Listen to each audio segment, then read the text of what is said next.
Iran युद्ध से कच्चा तेल और डॉलर महंगे हुए हैं। इससे पूरी दुनिया प्रभावित है।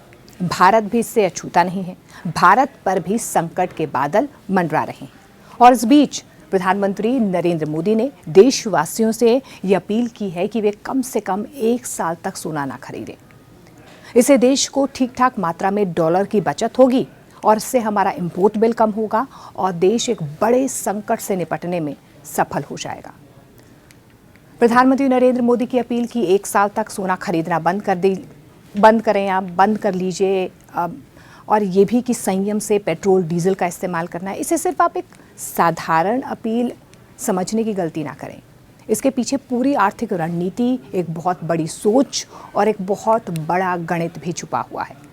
देखिए, लोगों को अब तक क्या समझ आया है, क्योंकि कई सवाल खड़े हो रहे हैं कि क्या भारत आर्थिक मंदी की तरफ बढ़ रहा है। इन्हीं सवालों के जवाब तलाशने के लिए आज इस रिपोर्ट में हम आपको समझाएंगे कि अब तक लोगों को क्या समझ आया और इसके पीछे की वजह क्या है कि प्रधानमंत्री नरेंद्र मोदी को इस तरीके की अपील करनी पड़ी। देखिए, लोगों को मोटे तौर पर इतना समझ आ रहा है कि ईरान युद्ध की वजह से कच्चा तेल महंगा हो रहा है और ये भी साफ नहीं है कि युद्ध कितने समय तक चलेगा। ऐसे में भारत को तेल खरीदने के लिए पहले से ज़्यादा डॉलर खर्च करने पड़ेंगे। इसलिए सरकार ये चाहती है कि इस समय देश के डॉलर ऐसी चीज़ों पर कम खर्च हों जो ज़रूरी नहीं है, और उसी में सबसे बड़ा नाम आता है सोने। लेकिन इसकी कहानी सिर्फ इतनी भर की नहीं है, इसके पीछे पूरी आर्थिक चेन काम करती है। अब इसे आसान भाषा में समझते हैं। देखिए, इकोनॉमिक्स का सबसे बेसिक नियम कहता है कि जब किसी चीज़ की मांग बढ़ जाती है और सप्लाई उतनी नहीं होती है तो उसके दाम बढ़ जाते हैं। यानी कि खरीदने वाले ज़्यादा और सामान कम, तो लोग ज़्यादा कीमत देने को भी तैयार हो जाते हैं। और यही वजह है कि किसी चीज़ की कमी उसे महंगा बना देती है। लेकिन जब बात विदेश से सामान खरीदने की आती है तब ये खेल थोड़ा सा पेचीदा हो जाता है, कॉम्प्लेक्स हो जाता है, क्योंकि बाहर से कोई भी चीज़ खरीदने के लिए हमें सिर्फ वो सामान नहीं खरीदना पड़ता, उससे पहले डॉलर खरीदने पड़ते हैं। विदेश रुपए नहीं लेता है, डॉलर लेता है। ये हम आपको आसान भाषा में समझा रहे हैं, क्योंकि अगर आप बाहर से कोई भी चीज़ मंगवाते हैं तो आप इंडियन रुपये में नहीं, विदेश रुपए नहीं लेता है, डॉलर लेता है। यानी कि एक चीज़ खरीदने के लिए 2 चीज़ें खरीदनी पड़ती हैं, पहले डॉलर, फिर उस डॉलर से सामान।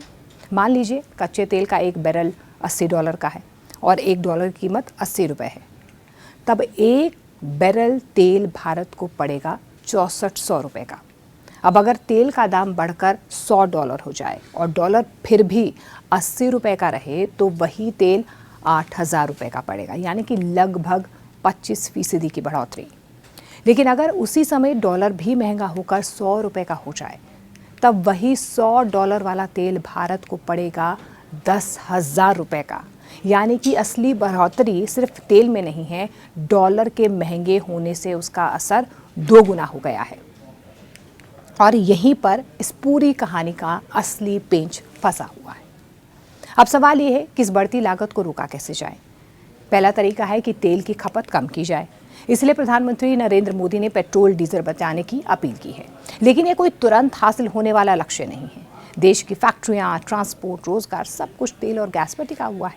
इलेक्ट्रिक गाड़ियों की तरफ जाना एक लंबी प्रक्रिया है, वो रातों रात तो नहीं हो सकता है। ऐसे में तेल खरीदना तो जारी रखना ही पड़ेगा। दूसरी तरफ डॉलर की मांग कम करनी होगी, क्योंकि जितनी ज़्यादा डॉलर की डिमांड या मांग होगी, डॉलर उतना ही महंगा हो जाएगा। अब देखिए, भारत सबसे ज़्यादा डॉलर कहाँ पर खर्च करता है।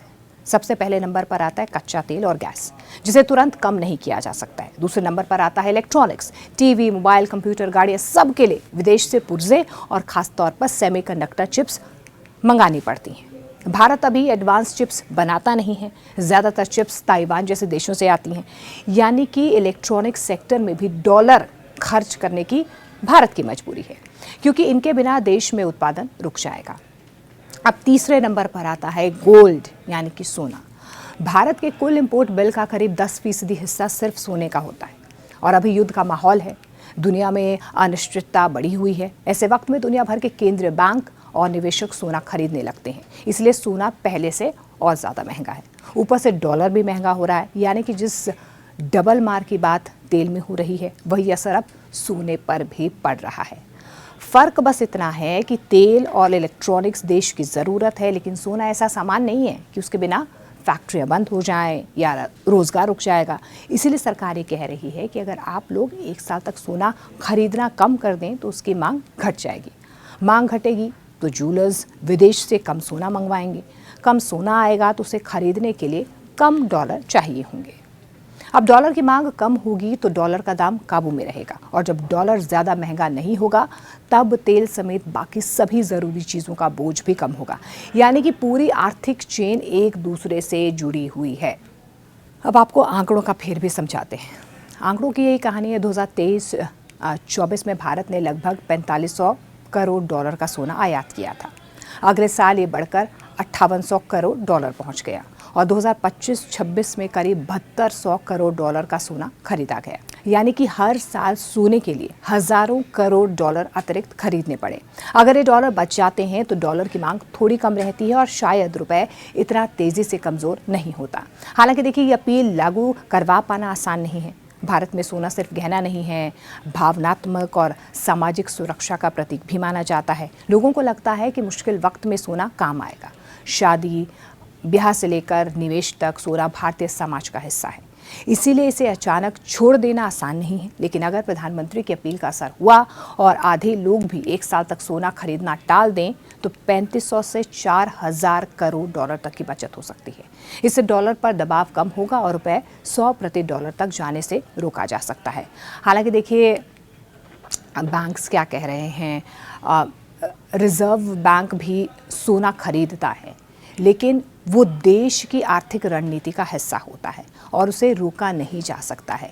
अब सरकार की अपील आम लोगों के लिए साफ तौर पर है। खासतौर पर शादी और गहनों के लिए होने वाली खरीदारी को कुछ समय तक रोकने की अपील प्रधानमंत्री नरेंद्र मोदी की तरफ से की गई है। यहाँ पर 2012-13 का दौर याद करना भी जरूरी है। उस वक्त भारत ने करीब 5600 करोड़ डॉलर का सोना आयात किया था। तब डॉलर करीब 55 रुपए का था, लेकिन कुछ ही समय बढ़कर 68 रुपए तक पहुंच गया था। यानी कि सोना खरीदने के लिए भारी मात्रा में डॉलर खरीदने पड़े और उसी ने डॉलर को महंगा कर दिया। इतिहास पहले भी ये सब कुछ दिखा चुका है और यही वजह है कि प्रधानमंत्री की अपील सिर्फ सोना मत खरीदिए तक सीमित नहीं है। इसके पीछे पूरी आर्थिक सोच है। डॉलर की मांग कम करना, रुपए को बचाना और तेल जैसी ज़रूरी चीज़ों की लागत को कंट्रोल में रखना, क्योंकि असल खर्च सिर्फ सोने का नहीं, डॉलर का है और ये समझना बेहद ज़रूरी है।